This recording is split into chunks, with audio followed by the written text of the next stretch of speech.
Glass blowing, it's a lot like, people often compare it to dance. It's really pace that you can't explain it.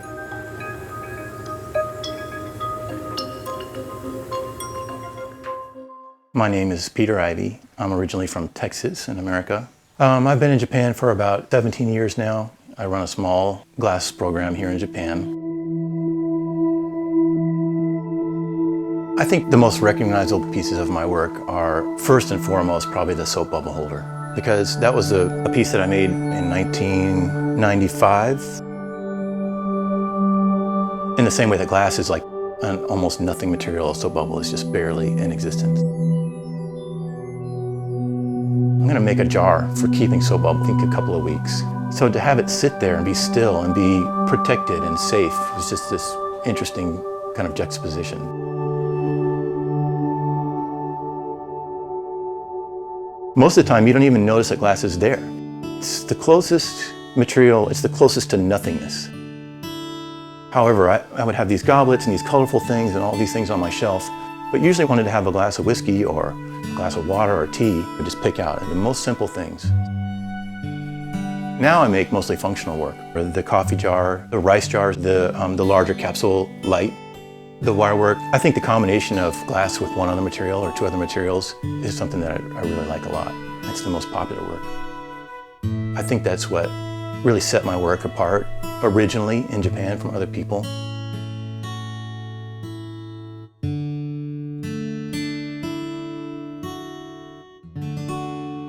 Like sportsman-like challenge of actually making glass, I was pretty hooked. The balance, or how soft it is, or how it feels when I'm heating it, because it's not something you can teach. Two people have to, you don't talk a lot, it's just, you get used to it and things kind of come together. And if you wait too long, the piece is just gonna break.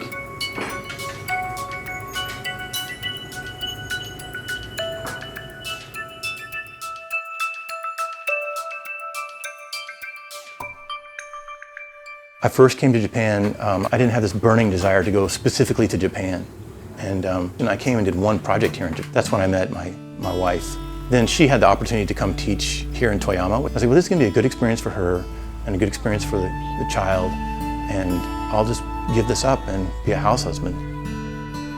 Toyama, it's really nice to be close to the ocean and also close to the mountains. And it is a beautiful landscape around us,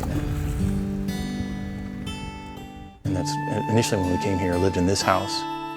The house itself was built just after the war, so I was able to buy this building quite cheaply. Came out to about $10,000 US. I designed all the, I probably drew 40 different floor plans or more. Right now the situation is that my ex-wife lives right down the road. My kids live with her for the most part. I go over there, I make breakfast in the mornings, during the weekdays. I make dinner 3 nights a week. In the afternoons when the kids finish school, they come here, read books. I like to spend time with my kids making things. And I live with Itsuka, and she has a great relationship with the kids. She does 90% of the work that we do. She's making everything happen. I can't give her enough credit.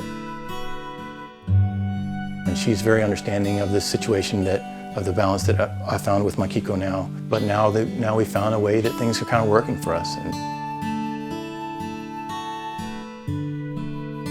I have a kind of a personality disorder where even my hobbies become work. I study it intensely, and it kind of overcomes me. Yeah. It's hard to make money. And then when you turn on the furnace, it's on 24 hours a day and it costs money, you want to use it. I think the hardest part for me is that I could not keep up with, people would order stuff and I couldn't keep up with it. I couldn't make it fast enough. So we would have customers waiting for like 2 years.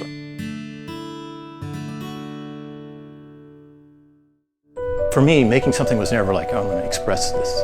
And I try to create an environment in which those things kind of are utilized.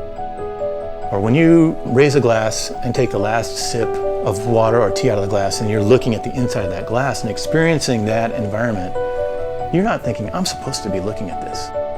It's something that happens I challenge myself every day at work to push and push and push to become a better glass worker.